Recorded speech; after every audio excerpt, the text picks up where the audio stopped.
வணக்கங்கள். ராகு கேது பெயர்ச்சி இன்னைக்கு. ஓகே, ராகு கேது பெயர்ச்சி இன்னைக்குங்கிறத நீங்கள் போன வாரத்துக்கு முந்தின வாரம் தொடர்ந்து சொல்லிகிட்டே இருக்கீங்க. தமிழ் நியூ இயர்லேருந்து சனி பயிற்சி போச்சு, அப்புறம் இங்கிலீஷ் நியூ இயர் போச்சு, இப்போ அடுத்தது ராகு பயிற்சி கேது பயிற்சி வந்திருக்கு. ஸோ நீங்கள் தொடர்ந்து ஒரு விஷயம் சொல்லிக்கிட்டே இருக்கீங்க. நம்ம பொதுவாக சனி பயிற்சி எல்லாத்துலேயுமே வந்து பார்த்து ஒரு இண்டிவிஜுவலாக பார்ப்போம்.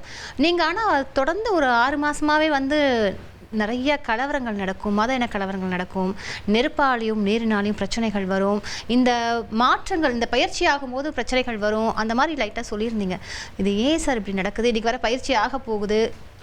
2019 இருந்து பார்த்தீங்கன்னாலே சனியும் செவ்வாயும் இந்த பிரச்சனைகளும் 5 கிரகங்கள் 6 கிரகங்கள் சேர்க்கையும். நம்ம இந்த ஆங்கில புத்தாண்டில் கூட தமிழ் வருஷ பிறப்பில் கூட சனி பயிற்சியில் கூட பொது பலன்கள் நம்ம சொல்லியிருக்கோம். என்ன சொல்லியிருக்கோம்? சனியும் செவ்வாயும் சேரும் காலங்களில் நீரினாலும் நெருப்பினாலும் போர் பதட்டம் இருக்கத்தான் செய்யும், தீயினால் பிரச்சனைகள் வரும் அப்படின்னு நம்ம நிறைய சொல்லியிருக்கோம். இதுக்கு காரணமே அந்த சனி செவ்வாய் மட்டும் இல்லை, 5 கிரகங்கள் ஒரே வீட்டில். நீங்கள் ஒரு பெயர்ச்சி நம்ம பலன்கள் சொல்கிறதுங்கிறது நீங்கள் நினைக்கிறபடி அவ்வளோ சாதாரணம் இல்லை. நீங்கள் போன சனி பயிற்சி பார்த்தீங்கன்னா சனி பயிற்சி இருக்கா இல்லையா அப்படிங்கிற ஒரு பட்டிமன்றம். இன்னைக்கு ராகு கேது பயிற்சி மாலை 4:20க்கு மீனத்தில் இருந்து கும்பத்துக்கு ராகு வரப்போகிறார். இந்த விதத்தில் கண்ணியில் இருந்து சிம்மத்துக்கு போக போகிறார். இப்படிப்பட்ட காலகட்டத்தில் குரு இந்த வருஷம் மாறப்போகிறார். அடுத்த மாதம் 15ஆம் தேதி 11ஆம் தேதி வேறு 15ஆம் தேதி வேறு அப்படின்னு 2 பயிற்சிகள். அந்த காலகட்டத்தில் பார்த்தீங்கன்னா குரு வந்து பகை வீட்டுக்கு தான் போகிறார் ஒழிய நட்பு வீட்டுக்கு இல்லை. அதே மாதிரி பார்த்தீங்கன்னா அவர் அதிசாரமாக கடகத்துக்கு போகிறதும் மறுபடியும் வக்கரத்துக்கு வர்றதும், இப்படி ஒவ்வொரு கிரக பயிற்சியுமே ஒரு தடங்கல்கள் தாண்டி தான் நம்ம வரோம்.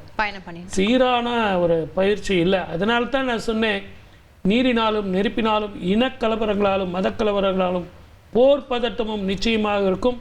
அதை விட நான் முக்கியமானது ஒன்று சொன்னேன், வேர்ல்டு ட்ரேட் வார் வரும் அப்படின்னு நான் சொன்னேன். இதையெல்லாம் இப்போ நீங்கள் யூடியூப்பில் போயிட்டு தந்தி டிவியில் எடுத்து பார்த்தீங்கன்னா கூட பொது பலன்களில் இதெல்லாம் இருக்கும். ஓகே, இதெல்லாம் எதுக்காகனா நம்ம சந்தோஷமாக வாழ்வது எப்படி அப்படிங்கிறதுக்காக தான் இந்த நிகழ்ச்சியே. இந்த நிகழ்ச்சியில் நம்ம தெரிஞ்சுக்கிட்டோம் அப்படின்னா இரவு பயணத்தை தவிர்ப்பது நல்லது அப்படின்னு நம்ம நிறைய சொல்லியிருக்கோம்.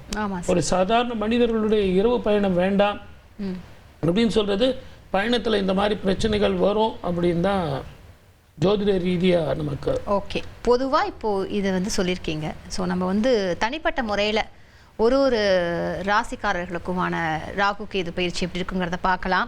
மேஷக்காரர்கள் எப்படி சார் இருப்பாங்க? அவங்களுக்கு எப்படி இருக்க போகுது? இது வரைக்கும் விரயஸ்தானத்தில் இருந்த ராகு 11ஆம் இடம் லாபஸ்தானத்துக்கு போகிறதுனால தொழிலில் மேன்மை, புதுமையான எண்ணங்கள் கொண்டு புதுமையான சிந்தனைகள் கொண்டு ஊர் மாற்றம் வந்து உங்களுக்கு ஊரில் எப்படி இருந்தாலும் உங்களை பொறுத்த வரைக்கும் வருமானங்களும் மன நிம்மதியும் சந்தோஷம் வரும், வருமானம் கூடும், புதிய உறவுகள் சேரும், நட்புகள்னால லாபம் வந்து தீரும்.